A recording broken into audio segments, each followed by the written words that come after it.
प्रदेश कांग्रेस अध्यक्ष एवं पूर्व सीएम कमलनाथ के जन्मदिन के अवसर पर कटे बर्थडे केक से सियासत गर्मा गई है। बीजेपी ने पूर्व सीएम कमलनाथ पर लगाया धार्मिक भावनाओं को आहत करने का आरोप। सीएम शिवराज सिंह ने कमलनाथ और कांग्रेस पर हमला बोलते हुए कहा कि कांग्रेसियों का भगवान की भक्ति से कोई लेना देना नहीं है, ये बगुला भगत है।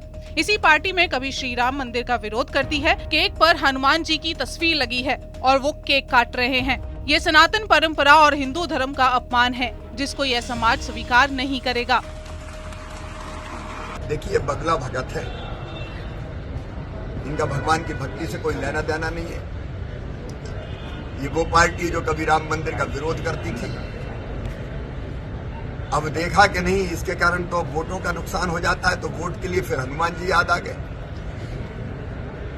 लेकिन मुंह में राम बगल में छुरी, जाकी रही भावना जैसी। अब बताइए, केक पे हनुमान जी बनाए जाते हैं, ये सनातन परंपरा का अपमान नहीं।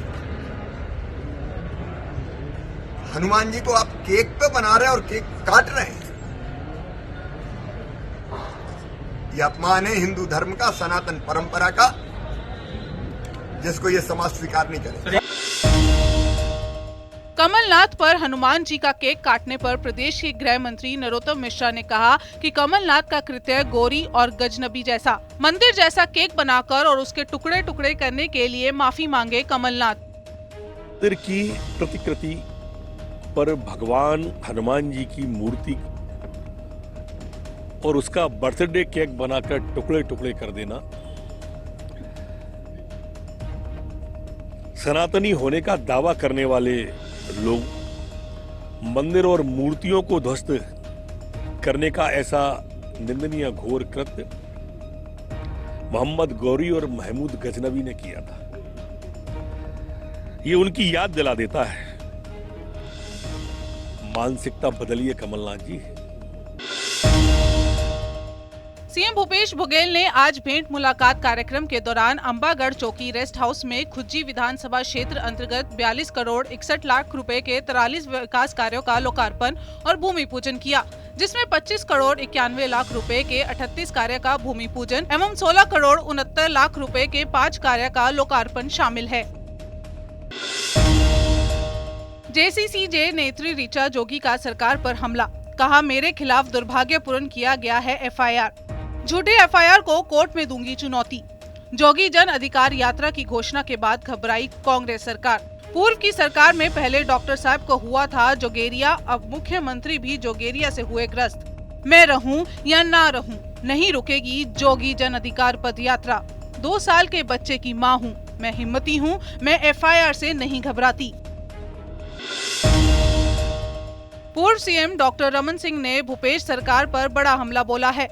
भानु प्रतापपुर उपचुनाव के प्रचार पर जाने से पहले मीडिया से बात करते हुए डॉक्टर रमन सिंह ने कहा कि आम आदमी पार्टी और जनता कांग्रेस मैदान में नहीं है, तो इसका फायदा किसको मिलेगा। इस बार चुनाव में जनता ने मन बना लिया है कि कांग्रेस को सबक सिखाना है, कितना भी इधर उधर कर ले, लेकिन चुनाव में बीजेपी ही जीत कर आएगी। आरक्षण के चलते बहुत सारे छात्र परेशान हैं, नियुक्तियां रुकी हुई हैं। भूपेश सरकार ने सभी वर्गों को परेशान करके रखा हुआ है। किसान, मजदूर, महिला, अनुसूचित जनजाति, पिछड़ा वर्ग, सभी लोग सरकार से परेशान हैं। अभी नॉमिनेशन दाखिल करके ब्रह्मानंद नेताम जी और हमारे सारे वरिष्ठ नेता, प्रदेश अध्यक्ष जी सहित नेता प्रतिपक्ष धर्म कौशिक, ब्रिजमोहन जी, हम लोग सब नॉमिनेशन में आए थे, अपनी शुभकामना भी व्यक्त किए हैं।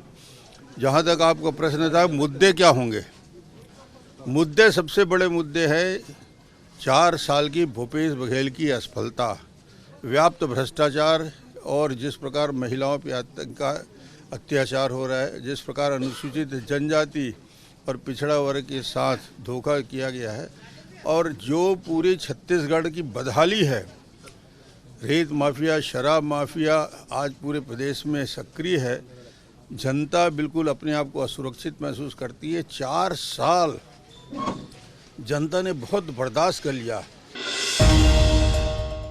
भूपेश बघेल सहित 5 मंत्रियों के साथ कांग्रेस प्रत्याशी ने किया नामांकन दाखिल। सावित्री मंडावी हैं भानु प्रताप की कांग्रेस प्रत्याशी। उपचुनाव को लेकर कांग्रेस ने किया शक्ति प्रदर्शन। नामांकन के अवसर पर सीएम भूपेश बघेल और प्रदेश कांग्रेस के अध्यक्ष मोहन मरकाम भी मौजूद रहे। प्रदेश में हो रही खाद किल्लत को लेकर कृषि मंत्री कमल पटेल ने कहा कि मध्य प्रदेश में खाद की पर्याप्त व्यवस्था है। यह सब अफवाह है और हमने 2 लाख मीट्रिक टन खाद ज्यादा किसानों को पहुंचाई है। साथ ही मुख्यमंत्री खुद पूरे वितरण को लेकर मॉनिटरिंग कर रहे हैं और किसानों को खाद की कमी नहीं आने दी जाएगी। जो डिफॉल्टर किसान हैं, उन्हें डबल लॉक में बुलाकर खाद नकद दी जा रही है। खाद को लेकर अफवाहें भी हैं। नहीं, अफवाहें हैं। खाद की पर्याप्त व्यवस्था है।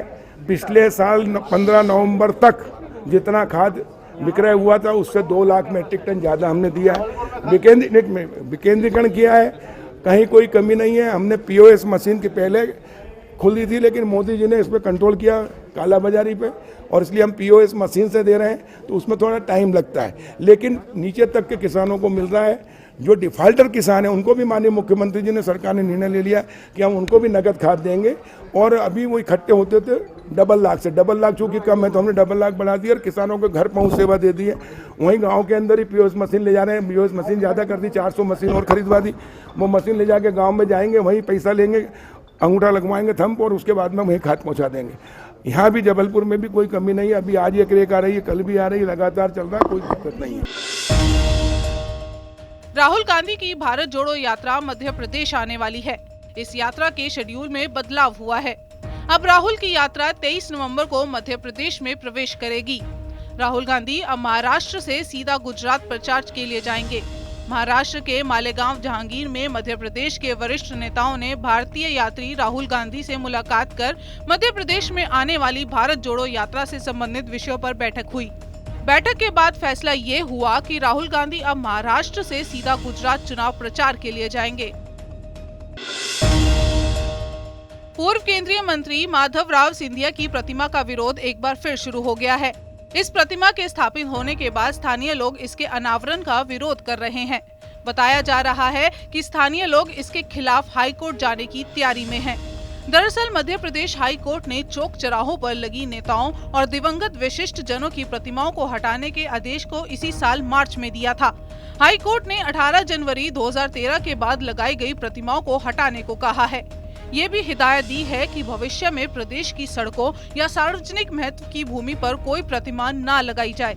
इस आदेश के बाद राजधानी भोपाल में पूर्व मुख्यमंत्री अर्जुन सिंह की प्रतिमा का अनावरण रुक गया था। व्यापम चौराहे पर शिफ्ट कर दिया गया, जिसके अनावरण करने की मांग कांग्रेस नेता कर रहे हैं।